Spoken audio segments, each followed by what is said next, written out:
We're going to play this clip coming up at the start of the next hour, who absolutely savages him and says, where's the money? Why won't you say where the trillions went? And Bernanke will not say. That's some of those clips coming up in the next hour. Then we've got a doctor coming on, a medical doctor, about how vaccines over and over again end up causing the plagues they're supposedly meant to treat. This is on record, because that dovetails with a story that Paul Watson wrote. It's up on prisonplanet.com. Accidentally contamination of vaccine with live avian flu virus, virtually impossible. And it's all over the German, it's all over the Czech news, it's all over the Canadian news, Canadian Free Press, the Toronto Sun. Baxter product contained live flu virus. Had nothing to do with the regular flu vaccine with a spectrum of different viruses being prepared at different labs in Europe from the flu virus stock sent by the U.S. company. We've got it up on screen right now. We're live at prisonplanet.tv. And so, number one, it shouldn't have been mailed out to all these firms. Then they gave them instructions to mix it without telling them what it was with the other spectrum of regular flu viruses that are airborne and highly contagious with the deadly. But it's hard to catch. But if you can catch it, it only lives a few seconds in the air. Regular flu can live like 30 minutes or longer. If it recombines with this, which is what it would normally do, either in the live batch being made or once it got in the human body, it would just be a devastating plague. Now, what's so scary about this is that they then radiate all of these and send them out to sub-labs that are supposed to do tests. And a lab in Czechoslovakia, this one all over Europe, they give ferrets an injection of it, and if the ferret doesn't get sick, they know that the flu was prepared and isn't live, because they have a problem with it, not being damaged enough by the radiation to still be live flu, just the regular flu. But instead of the ferrets not getting sick like they were supposed to, or getting sick if it was regular flu vaccine and it hadn't been radiated right, they died. And so they tested what was in it and said, my God, this is the H5N1, the deadly bird flu. Again, hard to catch, but if you catch it, it kills people more than 60% of the time. Just deadly, deadly, deadly.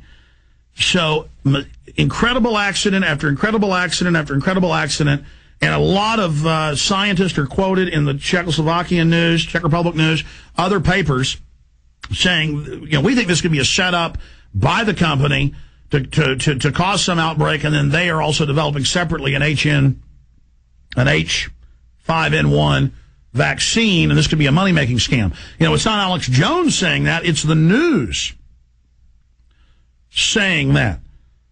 And Baxter's been involved before. We have links to that with Bayer that shipped out the live HIV and hepatitis in the Factor VIII blood product to millions. I mean, this is just off the charts insane. And, when I was talking to Marcus Williams about getting him on the show, he's a patriot, carries my books and films at his Nubian bookstore, one of the most successful private, single standing black bookstores in the country. And I got to know him because he sent us a Professor Griff interview from Public Enemy that he's done for many, many years. They're good friends. We're working on getting Professor Griff on the show as soon as his schedule allows.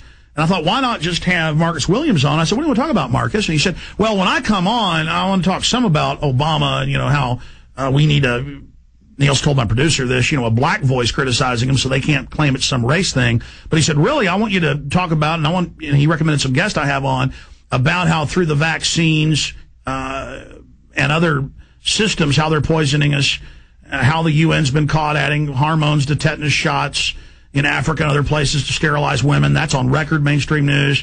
Nobel laureates have come out and said they're putting HIV in different hepatitis C vaccinations in Africa. They were caught doing that in New York, accidentally, having it in the hepatitis shots for gay men because they would have a lot of sexual partners, be a perfect vector to spread it in the late 70s, early 80s. And so here he is today, set up a week ago, right when this avian flu being mixed in with the regular vaccine news is breaking, and they're trying to find out where it was shipped, what was done. A week ago, this internally broke as companies were demanding to find out why this happened. The company was stonewalling. We're still trying to find out details right now. This is a very serious issue. We need to address this as serious because we know what these globalists are all about in eugenics. So, Marcus Williams, good to have you on with us, sir. How you doing, Alex? Good to be with you. Good. What do you think of this latest report? I mean, this is exactly what you brought up that you wanted to discuss a week ago on the show, was what you called meta-sin, as in a sin. just quite interesting timing to have you on today. Yeah, that's actually a book written by Dr. Scott Whitaker. Yes. Who I hope that you have on your show real soon.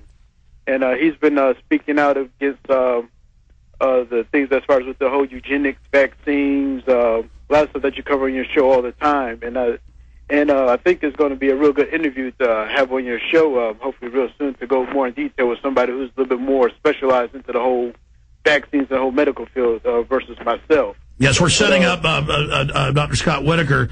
We're also setting up Professor Griff, thanks to you. Now, specifically, though, I mean, you have a bookstore, you've read these books, you've covered it, you've seen it. More and more it comes out. This has been done in Africa. Some countries in Africa, 40% have HIV.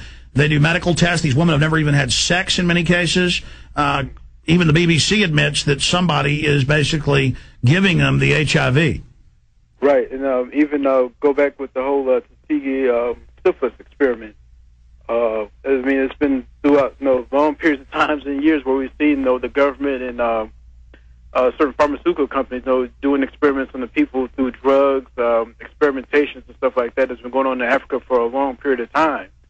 So we've even seen Obama increase the funding for Planned Parenthood and other HIV treatment, condoms and everything in Africa has been boosted up underneath his administration. So, but the main reason why I wanted to come on your show was that you called me because you saw my interview with Professor Griff, and I think that a lot of times the media, a lot of people are under the impression like the vast majority of black people are just sold on Barack Obama, which is very far from the truth.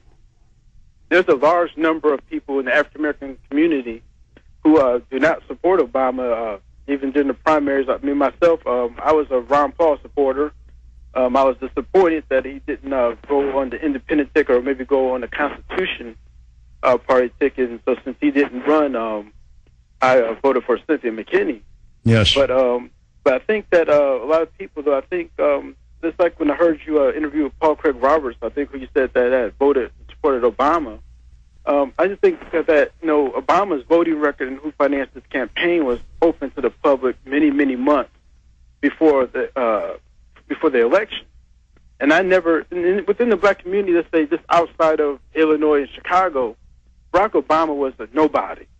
I never heard of Barack Obama until the 2004 Democratic Convention when he gave a speech, and there's a lot of people, talk about Obama giving this great speech, and then when I watched it, I really didn't see anything of substance. I saw a good act, but I didn't hear any substance. So, I checked the guy's voting record and looked at who financed his campaign, and I'm thinking that this is not somebody I think that the people should be endorsing.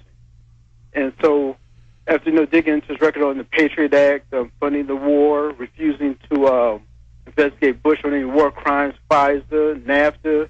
We saw during the primaries, the Democratic primaries, Barack Obama's economic advisor, one of them, Alan Goolsbee, who's a member of Skull and Bones, tell I think it was the Canadian consulate that a lot of the rhetoric that Obama was saying about NAFTA during the Democratic Ohio primaries was just a bunch of talk and that he really didn't mean what he was saying. So I just think that, I think a lot of people that they really have to get it off of the whole American Idol